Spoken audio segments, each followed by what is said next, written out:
राहुल जी ने जिन विषयों को उठाया है सवाल वो है, वे किन विषयों को उन्होंने उठाया, चाहे वो लोकसभा हो, सड़क हो, चाहे भारत जोड़ो की यात्रा हो, विषय तो वही है जो देश की जनता का विषय है, देश के किसानों का विषय है, देश के नौजवानों का हक और अधिकार का विषय है। उन्हीं विषयों पर प्रश्न उठाए। लोकसभा में तो इतना ही उन्होंने कहा, और लोकसभा इसीलिए होता ही है, प्रतिनिधि इसीलिए जाते ही है। हम सब देखते हैं सरकार अपनी है, फिर भी ताल ठोक के जनता के विषय को रखते हैं, सरकार को मजबूर करते हैं जनता के विषयों पर उत्तर देने के लिए। और राहुल जी ने यही कहा कि भाई जिन वादों के साथ आप सत्ता में आए कि भाई हम महंगाई पर नियंत्रण करेंगे, दो चार उदाहरण रखे कि भाई हमारे जमाने में यानी कांग्रेस के जमाने में 50 पैसे नमक मिलता था, 10 रुपये किलो हो गया। कौन महंगा कौन सस्ता? जो किरोसिन तेल 2014 में 2 रुपये 20 पैसे लीटर मिलता था, आज 105 की लक्ष्मण रेखा पार कर गई। सवाल ये है, जो किसानों को यूरिया का खाद 110 रुपये बोरे मिलता था, 600 रुपये में भी ब्लैक मार्केटिंग नहीं मिलता। कृषि मंत्री यहां बैठे, पूछिए कहानी यहां तक पहुंच गई है। इन्हीं सवालों को तो उनसे पूछने का प्रयास किया कि भाई ये महंगाई कैसे कम होगा, जरा हमें उत्तर बताए मोदी जी, प्रधानमंत्री जी। दूसरा तो सवाल उनका यही था कि भाई बेरोजगारी, जिस बेरोजगारी को कहा कि रोजगार के अवसर में बदलेंगे, आपने कहा था 1 साल में 2 करोड़ नौकरियां तो आपने दी नहीं, उल्टी नौकरियां ले लिया। उन बेरोजगारों का क्या होगा? और तीसरा जो देश के सामने महत्वपूर्ण सवाल उन्होंने रखा, उस सदन में वो सवाल ये था कि मोदी जी हमें बताइए कि 2014 से 2022 के बीच देश के 80% लोगों की आमदनी घट के आधी हो गई। 100 में से 80 लोगों का 100 रुपये की आमदनी थी, 50 रुपये हो गया। कौन सा गुरु मंत्र दिया आपने अडानी जी को कि जिसकी 9 लाख गुना आमदनी बढ़ गई, जो अमीरी के क्रमांक में 609 नंबर में थे, छलांग मार के दूसरे नंबर पर पहुंच गया। और एक तस्वीर उन्होंने दिखाई, एक हवाई जहाज पर अडानी जी और मोदी जी बैठे हैं कि जरा दुनिया के लोग, भारत की जनता जानना चाहती है कि आप दोनों में संबंध क्या है। जरा ये प्रश्न का उत्तर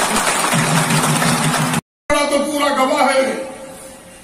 यहां तो मीडिया के साथी बैठे कि जब हम यहां जेल में थे, सारे लोग सहानुभूति पूर्वक, जब मैं हाजिरी कोर्ट में बजा रही थी, उनका जेल में था, सारे लोग भेंट करने आते थे, आंखें डबडबाए हुए रहती थी कि आपको छोड़ेगा नहीं।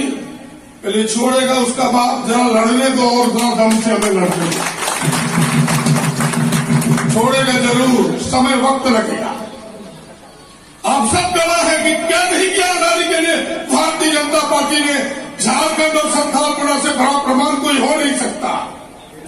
5000 एकड़ जमीन लेनी थी, रातों रात 1 करोड़ पर एकड़ से घटा करके 13 लाख कर दिया। 5000 एकड़ का जरा दाम जोड़िए, 5000 एकड़ का दाम 5000 करोड़ होता था, 13 लाख करने पर 850 करोड़ होता है। इतना मुनाफा देना चाहता था अडानी को।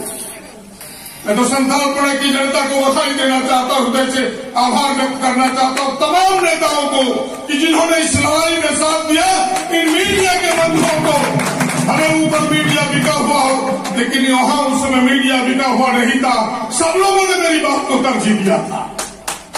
न्याय मिला। पहली बार लोग कहता है कि जहां मोदी जी, अडानी जी लकीर खींच देते उसे कोई मिटा नहीं सकता।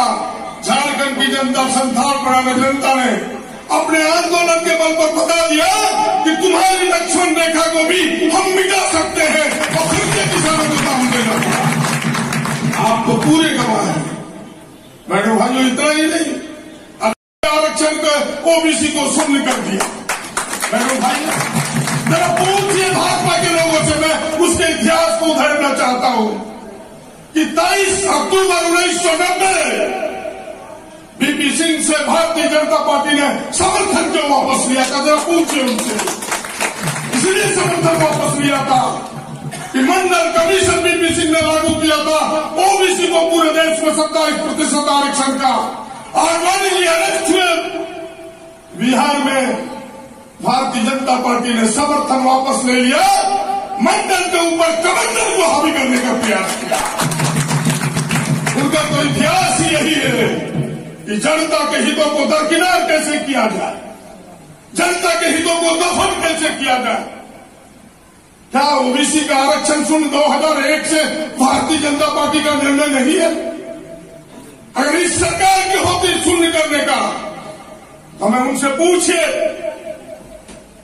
कि भाई अगर यहां शून्य कर दिया तो फिर देशभर में क्यों हमने 24% आरक्षण दिया, गोड्डा में क्यों 17% आरक्षण दिया। और सबसे बेहतर उदाहरण तो पूर्वी सिंहभूम और पश्चिम सिंहभूम है कि भाई पश्चिम सिंहभूम में ओबीसी को आरक्षण शून्य है और पूर्वी सिंहभूम में 19% है। कुछ न कुछ मजबूरी है। हम सब उदाहरण देते हैं कि 50% की सीमा को पार करके ओबीसी को आरक्षण दिया जाए। जानकार से पूछिए कि यह अधिकार भारत सरकार के पास है। तरह तरह चीजों को झूठ से परोसेगा, हिंदू मुसलमान के झगड़े, राम मंदिर के झगड़े, तमाम चीज आपके सामने परोसेगा। कौन नहीं है राम के पुजारी, कौन नहीं राम को पूछता इस देश में। एक एक लोग पूछने वाले, हम लोग तो असली लोग हैं, वो लोग तो नकली लोग हैं। मुंह में राम, बगल में छुरी, राम को बेच करके वोट देने वाले लोग हैं। ऐसे लोगों से सावधान रहिए। आइए, जिन सवालों को राहुल जी ने उठाए हैं, देश के हित में, नौजवानों के हित में, किसानों के हित में, गांव और गरीबों के हित में, देश की एकता और अखंडता को मजबूती करने के हित में इस आंदोलन को तेज कीजिए। आज कांग्रेस ने कमर कसी है, हम सबों ने कमर कसी है। मैं प्रभारी महोदय को